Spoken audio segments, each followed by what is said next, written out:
hear okay? Just if someone could give a thumbs up or...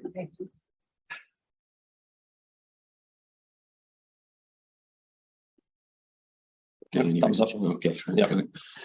Okay. Thanks everyone for joining, and for those who have come in person, it's really nice to be back again and see some faces that you maybe haven't seen for a long time. So I just want to welcome Scott, who has come over from New Zealand. He's doing a bit of a whistle-stop tour around the UK, and he's kindly decided to, well, he's kindly delivering his presentation here. So I'm really looking forward to hearing from some of his research. So Scott, his title is Professor of, and he's the head of the Behavioural Nutrition and Physical Activity in Auckland University of Technology in New Zealand. Scott was my PhD supervisor. I think we met about 10 years ago for the first time, so time's flying. And I'm sure we've got lots to catch up on after this. So Scott is going to be around for the next few hours after, if anyone would like to come and have a chat. So yeah, we can just give Scott a warm welcome, and over to you. Thanks, great. Hi everyone, thanks so much for having me here. So it's delightful to be in your city. First time I've been in Glasgow. I've been in Edinburgh a few times, but it's the first time I've been here, so it's really nice to come and visit the place and see such friendly faces here. As I said, also awesome to see Greg again as a father now, which is awesome. So I will be here, as Greg said, for a few hours afterwards, if anyone wants to catch up or talk a bit more about what I'm about to talk about today. It is a little bit of a collection of various things I'm working on and various ideas I have, some of which you may know already, some of which may be new to you. But of course, if there's anything there that you'd like to speak a bit more about, either feel free to stop me as I'm speaking. I'm quite happy for you to do that, or hopefully there'll be some time for a bit of discussion at the end as well. But the plan for today is to switch slides. Hang on, I'll try this button. Here we go. Let me try this. Okay, here we go. Good. I'm going to give you a bit of background about me, for example, and then also a bit of history about physical activity assessment. I've been assessing physical activity for well over 15 years now, coming up to 20 years. There's been quite a few developments in that time. So just to set the scene for the main, I guess, part of the talk, which is about measuring time use, I thought I'd just quickly go through how we got to where we are at the moment. It's quite an exciting time to be measuring physical activity or promoting physical activity. But there is a bit of a history to that as well, which we sort of have to touch on as well. And then maybe we'll have some time to talk about what next. What do I see being the next future steps in our field, and how can we potentially collaborate on those?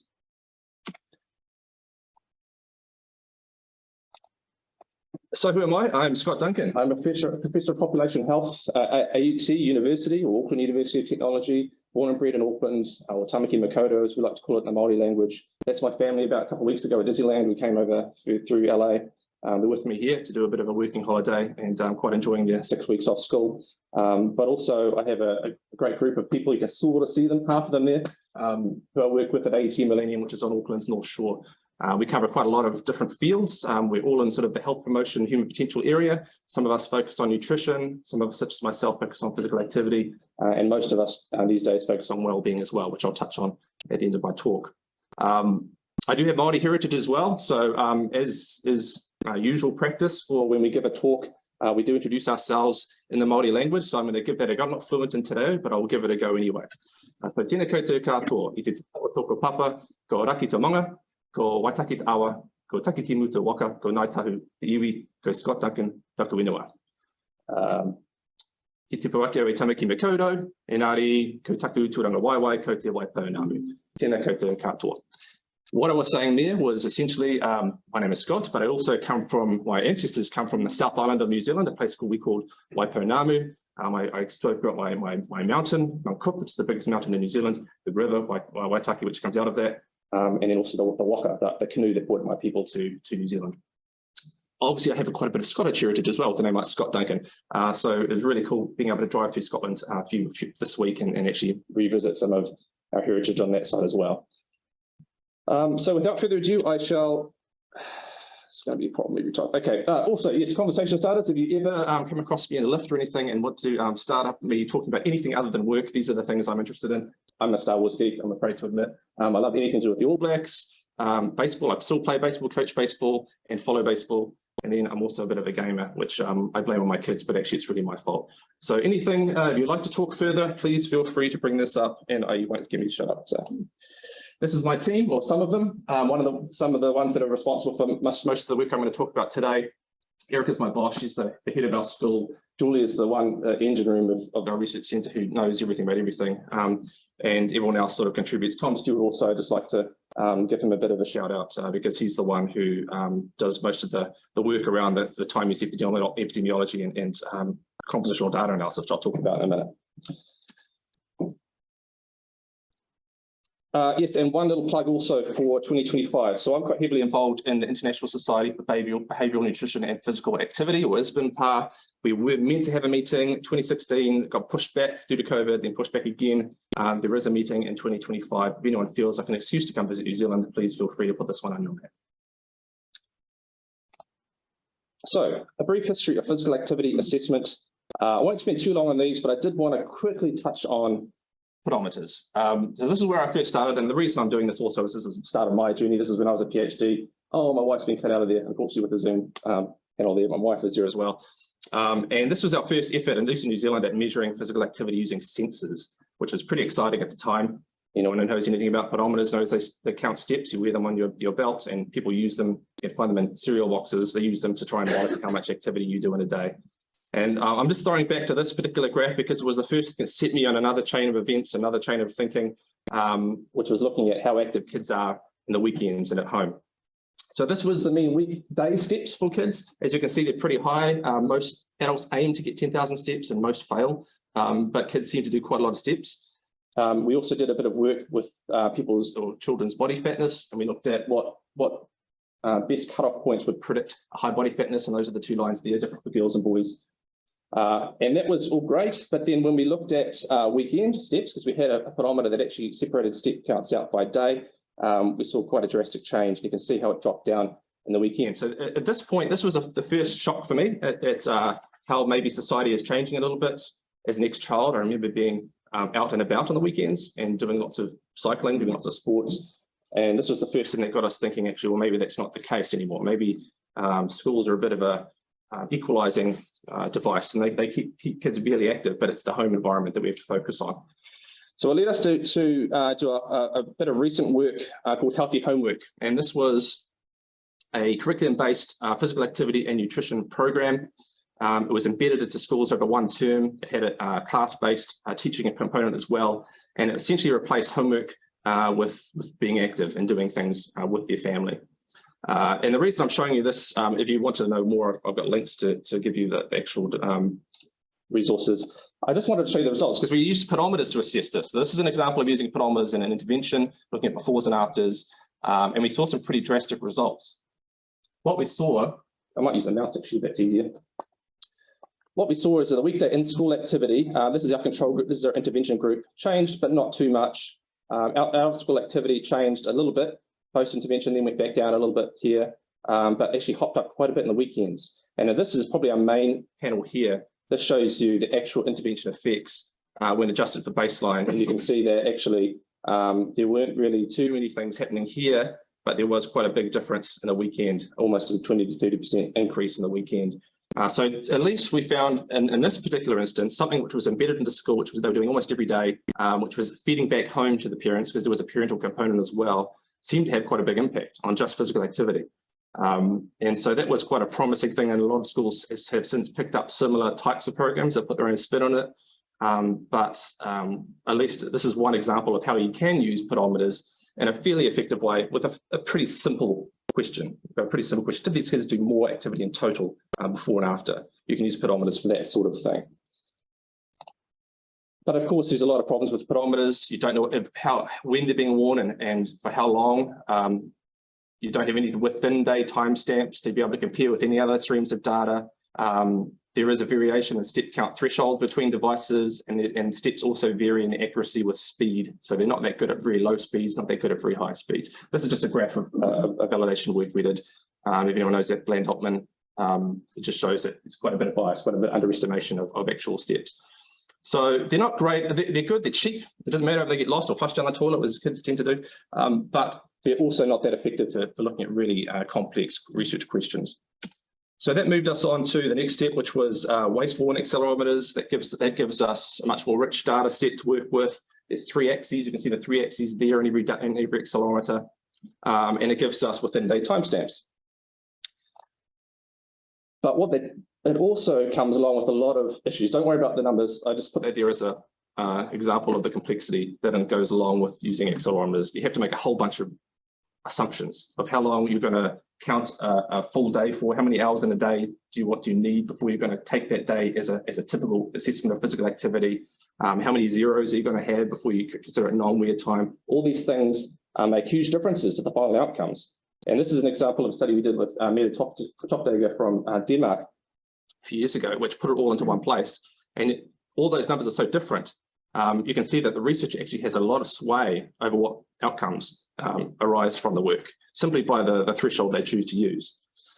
So that's plagued us for a long time, because these things have been our bread and butter. Hip-mounted accelerometers have been our bread and butter for many, many years, and this problem has never really gone away. We've just sort of dealt with it or swept it under the carpet. We have moved on to things like wrist-worn accelerometers, and Ian Haynes and Biobank are the 2 biggest examples of people have used, or studies that have used this, which is excellent for compliance. So we get over a lot of the questions around sometimes the weird time or the other assumptions you have to make. But as you can imagine, it is harder to get certain behaviors or certain activities out of wrist-mounted devices that just don't respond the same way as a center of mass type sensor. And I think I've got an example here. This is from Hildebrand, which shows there is some bias or some difference between a hip-mounted actigraph and a wrist-mounted active power thing they used in this example. So that, again, we're coming up with similar issues that, yes, we've got people wearing them, it's great. So we're getting more complete data sets, but what are we getting? Can we actually use that? I know there's a lot of work going on in this part of the world, actually, with Biobank, which is getting around these by using different algorithms, home-made algorithms, to be able to get around this. But nonetheless, there are some things you will have to give up with using wrist-mounted accelerometers. Which moves us on to the current work. So this is skin-mounted accelerometry. This is what we've moved into the last 5 or so years. And it sort of tries to bridge the gap from wrist and hip-mounted, belt-mounted accelerometry. What we're trying to do here is provide enough body sites that we can get a rich measurement of what types of postures or types of movements people are doing and the intensity they're doing them, but also gives us the level of compliance that we need to move into what we call 24-hour time use epidemiology. So we're really excited. We actually learned about this from our friends from the University of Southern Denmark, Jesper Schipperijn and co, which many of you will probably know. We're starting to do this sort of work. We sort of inherited it from him when they visited us. And essentially, you fasten these units onto people using medical tape. You can use these pouches. We've tried these pouches. They don't work so well because they get knocked off a lot easier. So we just tend to go with the medical dressing, as you can see on the other side there. Similar in a lot of ways to active PAL. Some of you may be familiar with that. That's off-the-shelf accelerometer or inclinometer, which measures sitting time, sedentary time. Can also measure walking cadence and so forth. But this also, we're having 2, for example, in this instance, where we have one on the thigh and one on the lower back. It gives us a lot of data to be able to tease apart what people are actually doing when they're lying versus when they're sitting, when they're standing, when they're walking, and what speed they're walking, even to the point where we can get cycling, swimming, car travel, that sort of thing. But there is another story to that. We actually need to use machine learning to do that. I wonder if I can I minimize this? Can I do that? It's all right, eh? So this is some work we did with, just to give you an example of the compliance we get from these things. As you can see, along the bottom here is the number of hours in a week. There's 168 hours in a week. And we used this in a child sample and an adult sample. And we saw compliance levels we'd never seen before in terms of comparison to hip-mounted accelerometry. So the majority of people did wear them for 24 hours a day, 7 days, 7-day period, which is great. It means we've got more options. And you can see when they do wear them, this is the proportion of the sample that drops off when you start counting how many days they've been wearing it for. For children, that drop off is a bit more, but we still get a good amount doing 3 or 4. For adults, it's quite a lot higher, but we did get a few dropping off at 7. But if you compared this to your typical accelerometry measures, you'd find this is a lot higher. Another great thing about these accelerometers is they come in with a built-in temperature sensor, which means that when we put this through our algorithms, we have a really effective way of determining when these aren't being worn. So they essentially gets rid of those non-wear time thresholds we formerly had to use. You can see here, there's a little algorithm we've built in here, this red line, which detects when this line here, this temperature line falls down below a certain temperature and tells us, okay, that was taken off at that point. Sometimes these do get taken off and put back on. Most often when they get taken off, that's it, because people have found irritation or something. But at least we know. So there's no guessing anymore about when people are wearing these or not. And the other thing about having two sensors with 3 axes each is that you get different forces. You get different directional forces that you can start to put together a picture of what people are actually doing.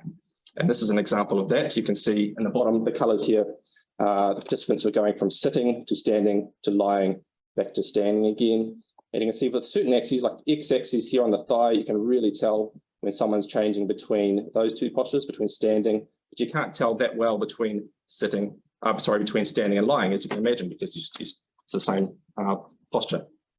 But when you put all these things together, you can actually start to tease out quite comprehensive or quite complex postural behaviors, which allows us to do a little bit more with our analysis. And here's an example of how we do that. This was meant to come up in steps, but I'll just explain a whole lot at once. So we have to use supervised machine learning to do this. So the hard part behind using these type of devices is they're not all off the shelf, right? You have to actually get them under the hood and work out how they operate, and then develop your own algorithms for that. A lot of these algorithms that have been developed are all open source. So a lot of there's a huge scientific community who are operating with these things and sharing their code so that these sort of types of analyses can be replicated.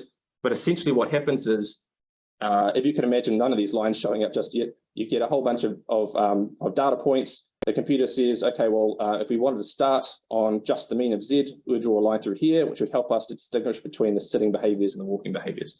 That blue line, of course, wouldn't be perfect. You need to do another step down here for the mean of X, put a line up here, and now we can distinguish between sitting and walking. It's a very, very simplified version of random forest algorithm or random forest machine learning, which essentially lets the computer do what it wants. You give it the data, and it says, I'm going to try and find the best potential way of predicting these behaviors. And sometimes they'll use data streams which we didn't even expect, but it adds a whole lot of predictive power to otherwise what would have been a very long process if you had to do this manually. This is a review by Anant, one of my PhD students, by the way, if you're interested in this sort of thing, that summarizes machine learning and its application to time use quite well. And so you start to see these clusters of behaviors where you can start picking out different behaviors. This is probably our stock standard way of dividing up movement behaviors: sitting, lying, standing, walking slow, walking fast, and running.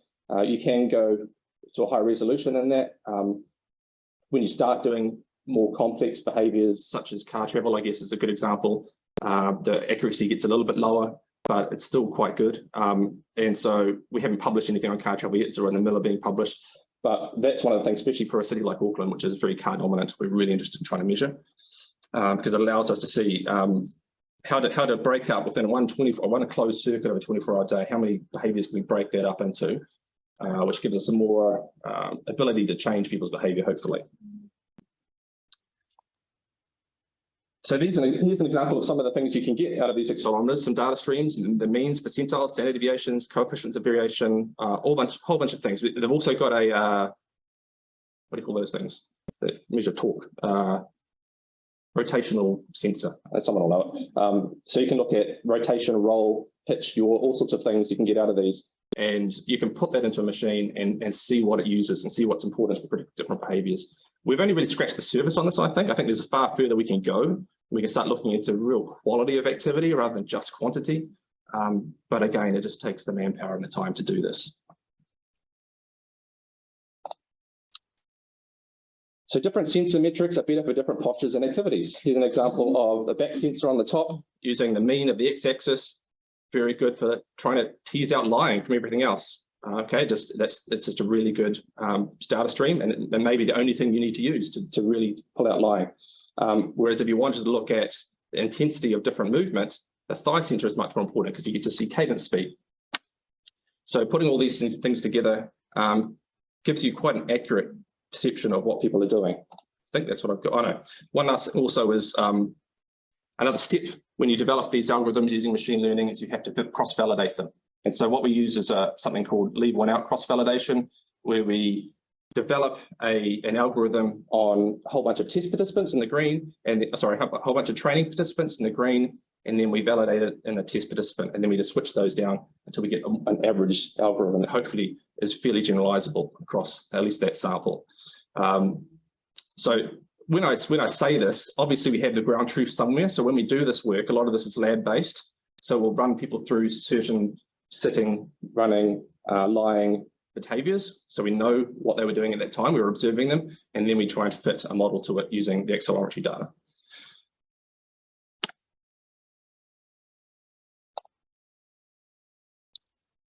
You get also differences in how well you can predict things based on the different combinations you use. So we've done some work with all three. We've done lower back, thigh, and wrist to see what combinations of those accelerometers are most important. Obvious example is if you're only using the thigh and the wrist, you wouldn't predict lying so well as if you're using the back and the wrist or the back and the thigh. Just an example of how the combinations matter. In a perfect world, you'd probably have all three, but again, that's just adding to participant burden. So there is a balancing equation there. But if your sole focus was to get as rich a measurement as you could, then obviously the more devices you have on a person, the better.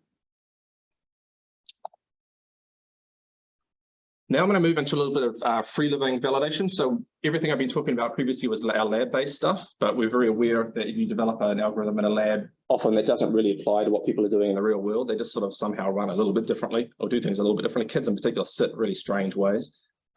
So what we found here in this particular work was we looked at, let's look at lying, for example, for a start. This was our lab-based algorithm developed in the lab and tested in the lab, and it had very high agreement with the actual behavior of lying. When we put that algorithm out in the field, we used wearable cameras to try and detect what people were doing. Again, not a perfect solution. We may have not got that particularly accurately every single classification. We saw it drop down to about 90%.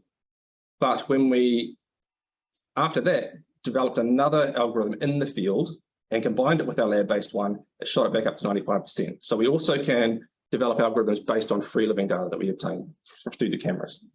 So you can see that happens sort of fairly regularly. The running one dropped down quite a bit to 80% when we used this lab-based algorithm in free living settings. But if we did develop again, add that free living algorithm, it shot back up to 90% again. So it just shows you that there is a little bit of a difference between free living behaviors and lab-based behaviors, and you have to also consider that when using these devices. What have we got here? This is between a child-based algorithm and applying that to an adult population. We want to see how transferable the algorithms we developed on children with adults and vice versa. So for the most part, they're pretty good. This is an example of an adult-based algorithm for adults and an adult-based algorithm for children. And you can see it did fall down a little bit for the walking, for example, probably because maybe kids have slightly faster cadence than adults. But for the most things, they are pretty good. And then vice versa. This is a child-based algorithm for adults. We saw some differences standing and running.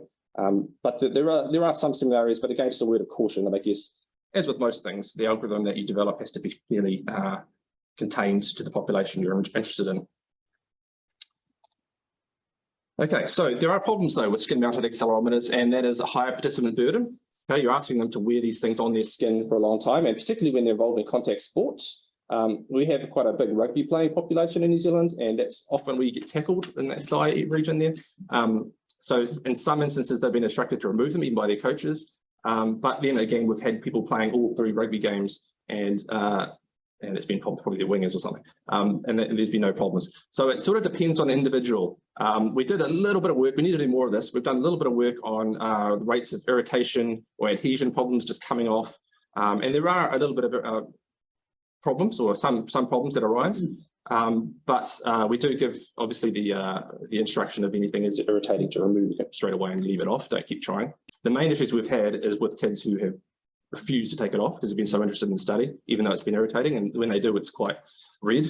But for the most part, it's something that we will probably live with. We give clear instructions about what could possibly happen, what to do if it does feel irritated.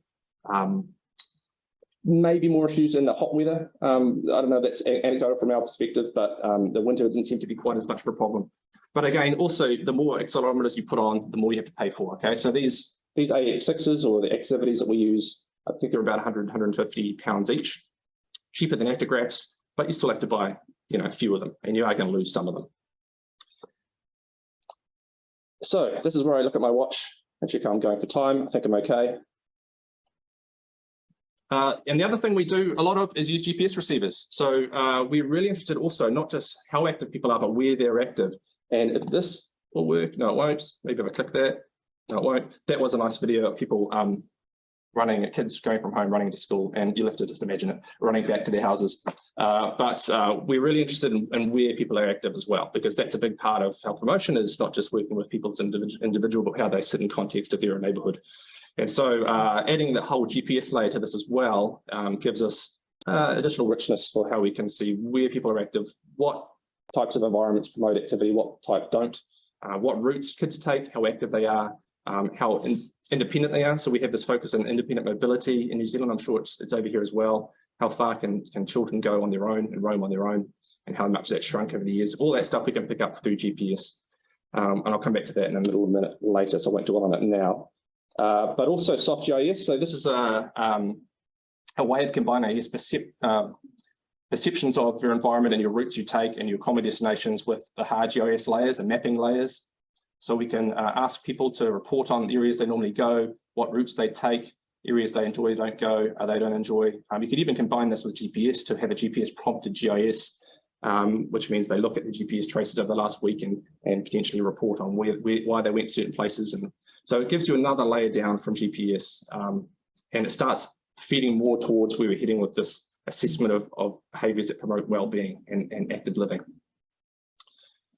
We've done something quite cool with this also. One of my former PhD students whose whole PhD was in independent mobility, we used this to map out a polygon of mobility and have a metric, a quantitative metric that was in meters squared or kilometers squared of how far kids could roam, as opposed to just the licenses they had to roam. You could actually look at a map of it and see if it was shrinking in certain areas and what areas of the neighbourhood were feeding up and what weren't. So that was another sort of quite powerful method to get another research question.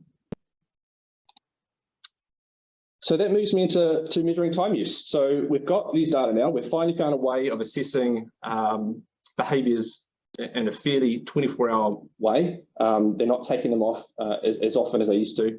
And so we're getting a whole bunch of data back that look a little bit like this. And so this is an example of someone's time use, behavioural time use over a week. And we've obviously categorised it to those same key behaviours: sitting, lying, standing, walk slow, walk fast, and run.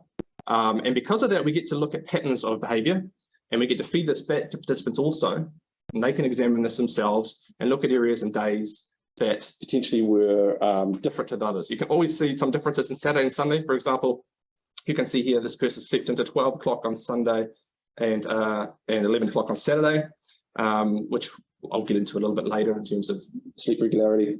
But you can also see time spent sitting, when people are active, when they're doing their runs. So it just gives you a little bit more to work with when you're dealing with participants.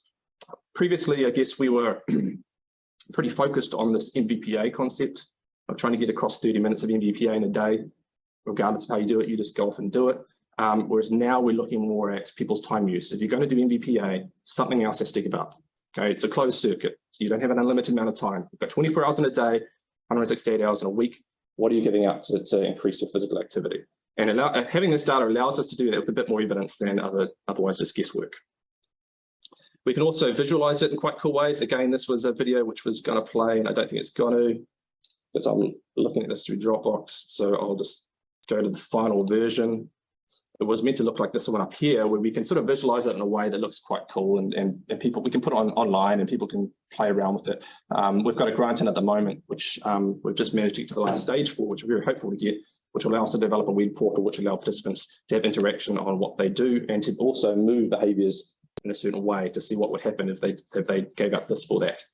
So it's a little more interactive, more individualised than the sort of collective way we used to do health promotion in the past.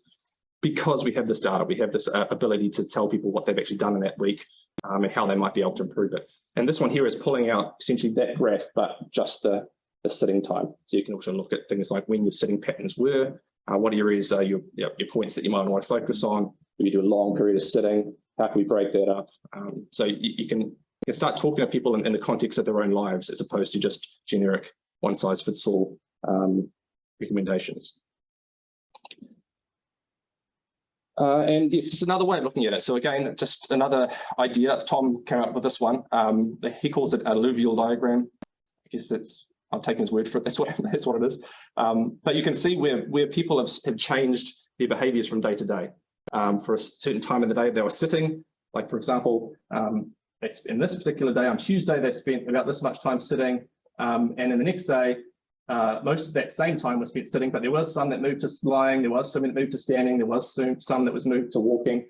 So you can start seeing a little bit of a picture of what people are doing in their day and how they're shifting things in their day. Again, you get to the Saturdays and Sundays, you get a lot more lying, a lot more sleeping in. But what is it what is that lying replacing? Is it replacing the activity or is it replacing the sitting time? Because that's where we're moving to now. It's not just good enough to increase someone's vigorous physical activity. We want to know where that's coming from. Is it replacing sleep? That's not such a good thing. Is it replacing sitting time? Great. But the effects of that activity will depend on what it's replacing. And we're starting to get to the point now where we can have a data set which allows us to actually relatively accurately try to quantify that. And so I'll move on to compositional data analysis. So one of the other, I guess, barriers to getting involved in this is that the data have to be analysed a certain way or should be analysed a certain way. And that's using what we call compositional data analysis. That's been around for a long time, that type of analysis. But in other fields, I think in this field, it's still quite an emerging concept. And what you can see here is an example of what's called a simplex. So this is behaviours broken into 3 mutually exclusive groups that cover a 24-hour period. You can either be sleeping, or you can be sedentary, or you can be physically active. Okay, so this is actually data from the Growing Up in Australia data set, and Doc Dumid, who's an amazing statistical analyst, and her mentor, Tim Olds, 2 people that if you want to get into this are the first stops. They've done a lot of work in this space, and we've learned a lot from them. But what you can see is that things, when you put everyone's data points in here, this is the mean of the whole data set right here. So on average, 19% of the time was done active, 38% of the time was sedentary, and 43% of the time in this kid's sample they were sleeping. But you can see these are the patterning, I guess, of where the variation exists. There's less variation in the sleep, more variation in the sedentary behaviour, for example, because again, it's longer this way. So you start to get a picture of a sample in terms of what things are more variable than others, but you have to use log ratios to analyse it. And the next figure shows you an example of why that is. I don't know if you quite see that well, but this is an example of analysing differences, these contours of differences, equally spaced distances, using compositional data analysis or using log ratios. This is traditional analysis. And you can see when this happens, these are equidistant spaces. You start getting into situations that are actually impossible. You can't actually have a data point out here. There's only 24 hours in a day. So if you start using traditional analysis and don't use log ratios as you would here, you'll start getting some misleading conclusions. And I guess that's the argument that Duncan and co were making about, look, if you're going to use time use and you're going to have it bound by 24-hour period, compositional data analysis is essential to do this.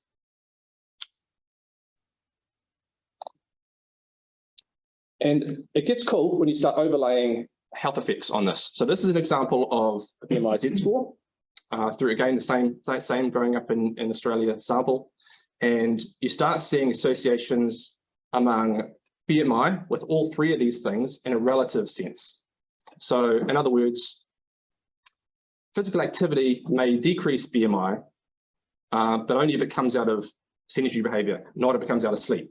So you get these relative effects that you can map out either using a colour scheme like Dot has done here. There are other ways of potentially doing it, but essentially it's leading to this point where what we are promoting, the behaviours that we are promoting, heavily depend on what we want to affect. For example, the color map for, let's say, well-being might be different to this. Maybe sleep is more important for well-being, or no, maybe vigorous activity is more important for well-being, or cognition, or whatever you look at, the color map will change. And also the 3 behaviors you're looking at, or how you break those up, will change as well. Doing more than 3 is really difficult because you don't have these lovely diagrams. It gets very complicated, but nonetheless, we have a lot of behaviors that we can develop these in, we can expand this into. But again, as you can see, it's not as simple as you expect. It's not as simple. We're still trying to come to grips with how best to present this to people, how best to analyze it. But it does sort of make sense because humans are complex and behaviors are complex and outcomes are complex. And I think we're finally getting to the bottom of that. We were quite simplistic, I think, previously when we were looking at just, hey, 30 minutes a day of physical activity, 60 minutes a day of sleeping, of sitting or whatever. This way we get a little bit more nuance. And I think it's going to lead to hopefully some more effective interventions because we're actually putting our money where it's going to make the most impact. So I'm going to share a little bit about the work we did with the Growing Up in New Zealand study. So this was, it's New Zealand's largest longitudinal study, and in the 8-year data wave, so only 1 data point at this point, we've put on dual accelerometers onto 623. This is a subsample. We assessed various socio-demographic and body size metrics. And this is the first time we've used compositional data analysis, at least in New Zealand, to look at data on a relatively large sample of children. So I'll just go through a couple of findings just pulled out. So what we can see here is we start to look at relative changes. So these are the relative log ratio differences by boys and girls. I've just chosen this as a bit of a introduction to how to start looking at the data here. We haven't got to the point of being able to look in detail at too many different types of health behaviors, but this is at least a difference between boys and girls. And we can see here, each one of these bars is essentially comparing itself to the mean of the whole sample. So boys did more MVPA, girls did less MVPA. Boys did a little bit less light activity, girls did a little bit more light activity. On this side of things, we looked at it by intensity. So you can see it's sedentary, light, MVPA, and sleep. On this side of things, we looked at it by posture, sitting, standing, walking, running, lying. 2 different ways, 2 different methods, completely different analyses, 2 different algorithms, but give you slightly different, I guess, answers to your research questions. This is a bit more traditional. This is a little bit more moving into the postural space. And as you can see over here, boys did less standing than girls, but more running than girls. That's relative, okay? So it's relative to everything else. It's not just an absolute value. Again, looking at the log differences here, log ratio differences, the boys here, the reference group is the boys, so the girls did less MVPA, and they did less running, less walking, but more standing. So a similar way of looking at it, just slightly differently. And so, again, each of those things is relative. So we're starting to move into this relative space of how is it, what are the effects of these things relative to everything else, if everything else is kept the same. And another way of looking at it is in this way. Again, down the left, these 3 panels down the left are all intensity metrics, all these ones down here, postural. And what this allows us to do is, let's focus on this light line here. What we can see here is if we moved light activity 30 minutes up, and that came out evenly of every other category we had, we would see a decrease in BMI score of about 0.1. What's interesting here is we saw the opposite for MVPA. So as MVPA went up, remember this is coming out of light PA, out of sleep and out of sedentary behavior. We don't know which one at this point. Then it went in the opposite direction, which is unusual, although the confidence limits are quite a lot bigger here. I didn't put the confidence limits in because you can't see anything, but they're quite a lot bigger for MVPA because there's not as much of it in the sample. Similarly, over this side of things, walking and running, if you started to put more time into walking and running out of sitting, standing, and lying, you've got quite a strong effect here. Oh, actually, I had that the wrong way around, didn't I? No, I didn't. I had the right way around. Good. And this one here is waist circumference. This one's weight to height ratio. So just different body size metrics. You can start looking at how relatively these behaviors impact on certain behaviors using this sort of graph, this sort of output. We're still trying to, this is quite new, so we're still trying to work out ourselves at how best to display this, and which makes the most sense and is still sound statistically. Another thing we're interested in now is sleep all of a sudden, because now we can measure sleep, and actually these units give us quite good sleep efficiency metrics. It's not just the start and stop of sleep, it's actually how well the people are sleeping, how much they move in the sleep time, how much they wake up. So while we can't get actual wake time, we can get movements in people's bodies. And there's been a whole body of sleep research for decades, obviously using mostly wrist-mounted devices to look at sleep patterning. Now we can start building that into our compositional data analysis. So this is an example of the sleep regularity index. This is the chap that came up with this idea, relatively recent, and it's looking at over the course of a week how regular is your sleep. And as it happens, a regular sleep time is actually really important for people's health. And when that changes, shift workers are notorious for this. It's very bad for your health, above and beyond other things. So when we get these data, we can start to tease apart things like this. This is an example of a pretty good sleep regularity index. And then we've got one which isn't quite so good. You can see there's quite a lot of change in there. And we can marry that up to health outcomes as we see fit. We can start to break down also in our compositions sleep into different types of sleep, which we haven't got to yet. That's ongoing. We've got some work we're using polysomnography with, which is a sort of a gold standard for sleep. But again, we have to learn a lot, because I've never done sleep before. This is a whole learning curve for me, trying to work out how to measure sleep, how to put this all together. But we're seeing a merging of sleep research and physical activity research, which I think is really healthy.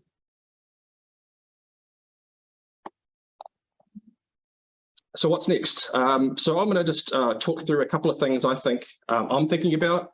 Some of these things we've actually got grants in for at the moment. It'd be great to get some discussion of what you think might be next and what might be important to focus on. One of the things I'm thinking about a lot is these multi-layered compositions, because we've done quite a bit of compositional work with behavioural compositions. That's the sleep, the standing, the sitting. But we haven't really done it with geospatial compositions, where people are, indoors, outdoors, at work, at home, travel.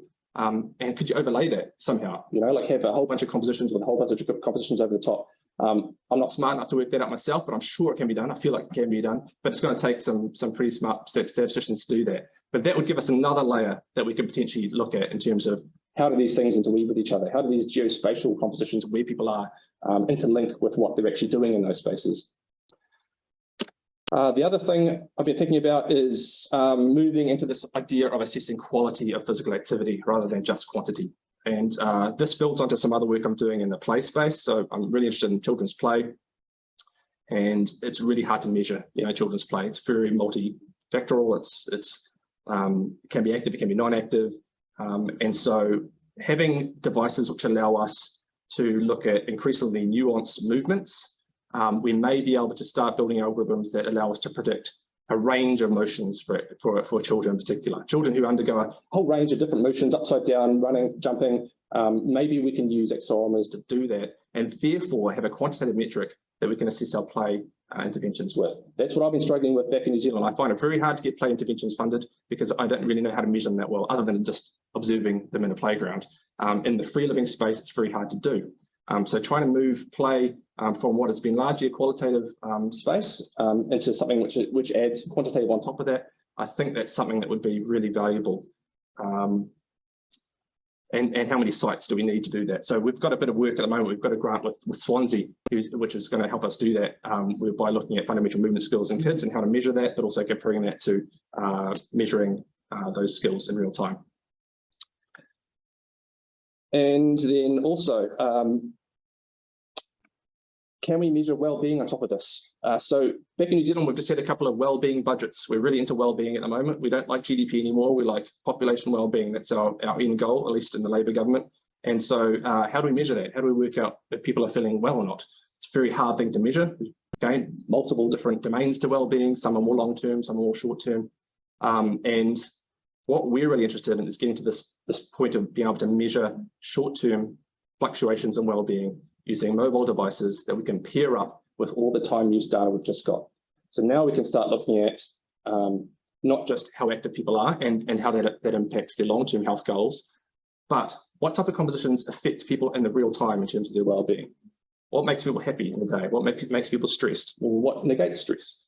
These things we can start to look at. I think I've just got enough time to go through an example of how we're doing that. So I'm part of this 5-year program, Te Hotonga Hapori, which means connecting communities, and it's based around, it's actually based, a lot of it's based on Go Wild Glasgow, which is a huge research program based on urban regeneration. And so we've got a lot of urban regeneration going on in New Zealand. This is an example of people, the government essentially rebuilding people's neighbourhoods, knocking down a lot of the estate houses, putting up medium density housing, and hopefully the networks around that, the green space networks around that, in order to resolve the housing crisis in New Zealand.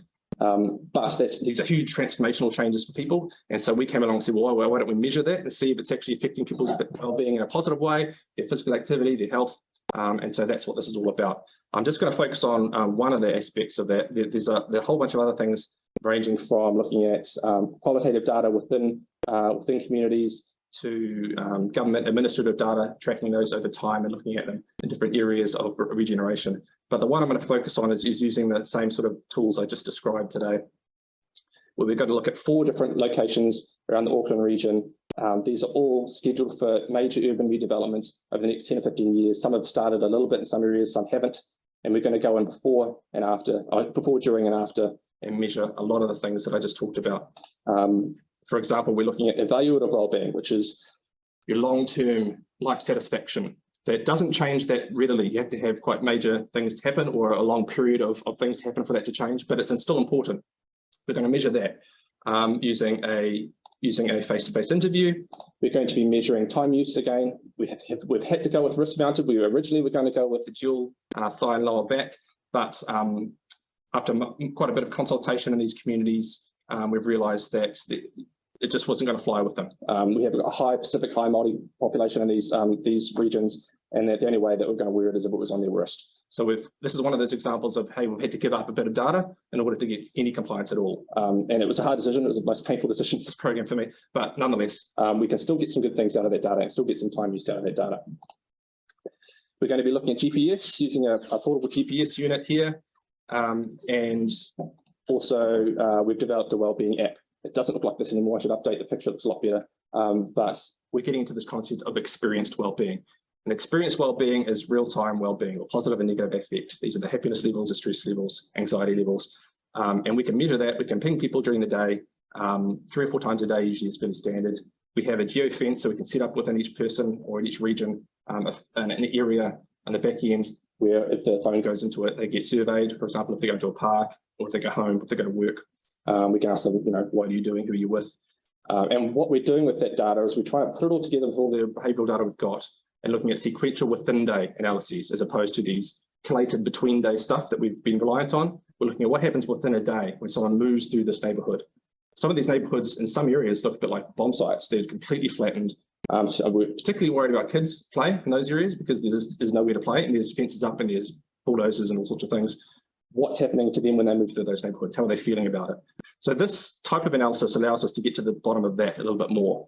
We don't have data yet, so we don't know exactly what we're going to find. We don't even really know how we're going to analyse it, if truth be told, but we know that putting all these data together in some way will give us hopefully something meaningful, not just about the impact of urban regeneration, but just about the impact of living in an environment at all. I think that might be it, but I did want to, yes, it is. Give one last thank you to Greg for inviting me here today. Obviously, we've had a long history, Greg, and he was one of my top PhD students, a painless PhD student, which is very cool. And I've still got, I don't know if you can see that because that sign's up there, but one of these papers that you published is still in my top 10 of citations. You can't even see it up there. I think it's 160 or something like that. So it's still going. It's still going strong. So thank you, Greg. I do have something little for you as well. So I'm just going to do it now. This is a little special thing from New Zealand. As I mentioned, my ancestry comes from Waipounamu, which is Pounamu is short for greenstone. And this is a little greenstone axe, which you can wear around your neck. And it means that, of course, whenever you want to come back to New Zealand, you're more than welcome. Thanks very much. Well, just in a similar vein, just Scott, I've also got something for you. In a true, I like the Scottish fashion. I know you need Sky, so this is just something that I just wanted to give you to say thank you for this talk. Lovely. But just in the interest of time, I just want to move things on and ask some questions for Scott. So I'll hold back from questions, but if anyone else has got some from audience, either online or in person, now's a good time. As I've said, Scott's around here for the next few hours, but if you would like to speak to them after, because I'm well aware of time, I think we're going to get kicked out of this room quite quickly. We can convene in the James McKean Smith building and maybe have a coffee, and if anyone wants to chat a bit further. This is an awfully big picture of my face on the screen just now. But yeah, so has anyone got any questions firstly from the room? Paul? Thanks, Scott. That was super amazing seeing what's going on across there. My question actually is quite, how do you see, maybe listeners, a slight disconnect between the way we're going in physical activity measurement with regards to composition analysis and public health messaging of, and are you finding that there's a bit of a disconnect with how, you talk about visualization about those messages, whereas we think the public health messaging, the guidelines of sedentary or sleep, it is simple, it's one thing, it's one thing that latches on to that public health message. How do we feel as if how do you think we're going to go with that? It's a really good question. I mean, you'll be aware, of course, that public health guidelines, or at least physical activity guidelines, are moving into the 24-hour space, and that's been led by Mike Tremblay from Canada, but it's filtered around all over the world, including New Zealand. So there is a little bit of additional recognition to the fact that behaviours are interlinked within those guidelines, but they are still population guidelines, and they're still a one-size-fits-all guideline. I think you're never going to lose those. I think they'll continue to exist. But what I'm hoping is that on a larger scale, we are able to understand enough about how these behaviours interlink with various outcomes that we can provide more nuanced recommendations. They may not be the ones you see splashed over ministry websites and everything, because they may require a little bit of interaction from the participant or from the person, but it may be that we start to narrow a little bit more. Given that, from my experience, not having done this on a large scale yet, you do need a little bit of participant engagement in the process. It's not something that someone can just look at, oh, there's me, okay, there's my recommendations, away I go. You do have to ask a little bit from them, and so whether or not that comes in a format which can be palatable to the population as a guideline, I'm not sure. I don't really see that potentially being the case, but nonetheless, I think we can learn a bit more about how these behaviours interlink, so that if someone, for example, is really interested in improving their body size, for example, then there might be a specific set of recommendations for that versus improving your mental health or something else. We can start getting to those fairly easily. But again, it's a fine line between giving too much information to the public versus, hey, look, let's just get them doing anything. Forget about when it is or how it relates to it. Let's just get them off the couch. That's another sort of thing again, So I guess the answer is I'm not quite sure yet, but I think we're contributing to movement away from overly simplistic guidelines. Anyone else? I've got a couple of questions about just the mechanics of the skin-worn accelerometer measurements. So first of all, how waterproof are they? Are people in free living situation, are they having to change their washing habits? And secondly, the running measurements in the lab versus free living, is there a major difference in the cadence between running on a treadmill and real running on a road? Yeah, firstly, yes, they are waterproof. So not only are the units waterproof, but the dressing is fairly waterproof, so they don't have to change their washing behaviours. Secondly, we're not sure of the specifics behind why those running patterns are different. There may be something around the cushioning in a treadmill, or just the regularity of the cadence, which changes when you're running in real life. You're jumping over curbs, you're stopping for a light. There's just more stuff happening, which I suspect is just throwing that. Because remember, these are pretty mindless algorithms. They don't know what they're doing. They're just looking at the data you're given and trying to give you the best answer. So as soon as you throw anything that's a little bit different from that, you're going to get a little bit of change. But in saying that, even when the accuracy decreased, they didn't decrease by that much. We were still predicting in the 70s and 80s, 80%, which is not too bad. We just weren't getting the 95s and so forth, the perfect sort of. So I'm not sure exactly why that is, but what we did know is, I guess, when we started using these wearable cameras and we used an algorithm on it, using that data, we bumped up the accuracy a little bit more. But again, we still don't know 100% sure if each of the images we're getting out of those wearable cameras was accurate either. So that's still another potential area of error. Jason? Thanks, that was really good. I was following on from Mark.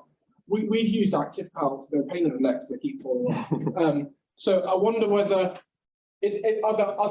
other ways you can have multiple sensors. So, for example, if they give both wrists, both ankles, and if they know where they are relative to each other. Yeah, the ankle one is really interesting. In fact, I've just had a chat with a fellow in Swansea who was using ankles, who has used ankles, and found that actually it's a pretty good replica. It does fill a lot of the requirements of the thigh. So I think, and also using straps that like around here that are, you don't have to be fastened on, but are quite secure. We don't know if that long term that's going to decrease compliance because the students will take a strap off. But I think potentially that the ankle and wrist might be quite a good hybrid between the two. Again, not having worked with myself, I'm not sure exactly, but at least from his experience, it seemed to be quite a good balance. The thighs and the back in particular is that center of mass. So it gives you that real comparison to traditional data as well, the hip-mounted accelerometry, which uses the center of mass acceleration. So that's why that's also quite valuable, just to give us some comparability. But it potentially could use the ankle for picking up sitting changes, and certainly for running. That's why you can actually get quite good running patterns with just the lower back and the wrist, because you're going to get the movement like this. So yeah, but we're still in early days to know exactly the best combination and what we should be using for various studies. Okay, great. We've got Peter online. I wonder if you want to unmute yourself and ask the question. Yeah, thanks very much, and apologies I couldn't attend in person. I meant to, but the roof started leaking, so I had to stay in for a roofer. But my question was whether in the connected communities evaluation you thought about using routinely collected data on both activity and other health outcomes, for example, alongside the data directly gathered from respondents. Obviously, that kind of data is much cruder, but it gets around problems of response and compliance. Yeah, so we have looked into the data that are available through government. You mean through government surveys, that sort of thing? Is that what you're referring to? Not just government surveys necessarily, but data collected, for example, by the health service or through mobile phone providers and so forth. Yeah. We haven't looked at mobile phone providers, but we have looked at government collected administrative data. We have a really useful portal. They call it their integrated data infrastructure, which allows researchers to go into a secure portal and access all the government data from various ministries. It all comes to the same place, all anonymized. So we can't look at individuals, but we can look at mesh blocks or areas of neighbourhoods that have had certain statistics. And so that's underway. We're looking at that at the moment. We can't get very deep with that though, particularly in the wellbeing space. There is a national surveys in wellbeing and physical activity, but when you're starting to try and pinpoint certain neighbourhoods, it's very hard to get the numbers for that. So that's why we've gone in for these neighbourhoods and actually collected individual data. But yes, that will be a big part of our story, will be that nationwide data, and hopefully we'll get something which will be able to span the whole country as opposed to just the target areas we're focused on. Thank you. Okay, I think there are some people trying to come in just now, so just if we could just give Scott a big thank you, and